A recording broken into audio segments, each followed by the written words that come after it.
Hey, what's up? I'm Josh. I'm here to ruin your hopes and dreams, but also save you some money. This is the Tanchjim Kara, and we're going to talk about why you shouldn't get this one. Before I talk about the biggest issue with this thing, I want to talk about things I do love a lot about it.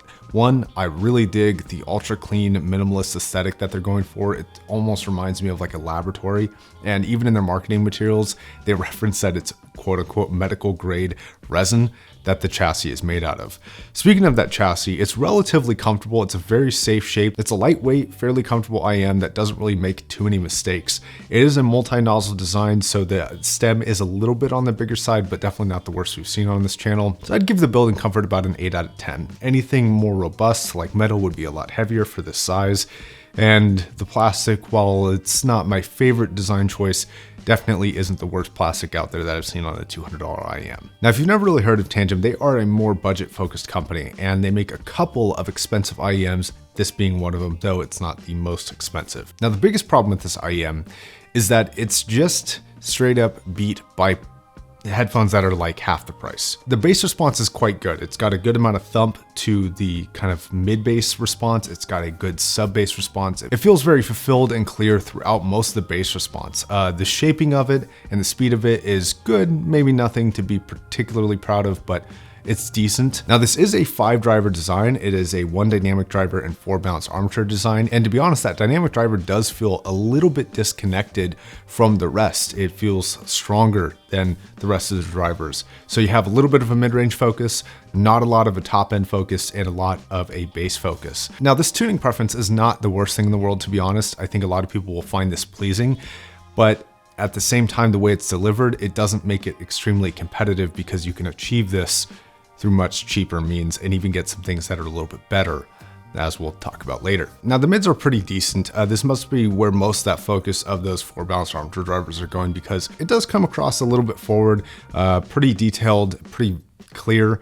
It's got a little bit of a weird timbre thing with it that I can't quite put my finger on exactly what the issue is, but it's not quite perfect for me. Maybe it just sounds a little bit artificial and less organic than some other IEMs. But the treble is the main focus of the problem for me because it's not very forward at all. Now, I don't mind a darker sound signature, but you have to pair a darker sound signature at this price with a very, very detailed sounding headphone in every other range. And it's not quite detailed enough in the bass, it's not quite detailed enough in the mid-range, and it doesn't pop through really anywhere in the treble response to really give you a detailed feeling in an overall darker picture. So it kind of just lands kind of flat in the top end. Now, this paired with a slightly off timbre characteristic and dynamics that are not particularly impressive, slam that is not particularly impressive, and kind of overall just impactability that isn't great, and a top end that is kind of non-existent, it just doesn't fare well for a $200 IEM.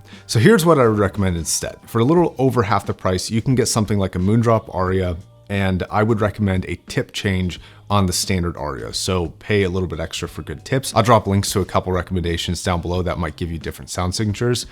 And these Arias, for about $80, they straight up just beat it. It is a little bit more V-shaped, but at least you get a little bit more forwardness in the treble response, but that makes this headphone sound significantly more detailed than the $180 Kara that we're talking about. I would actually say that the bass response might even be a little bit better, especially with aftermarket tips like Final Audio tips on the Aria. And the mid-range is a little bit of a toss-up.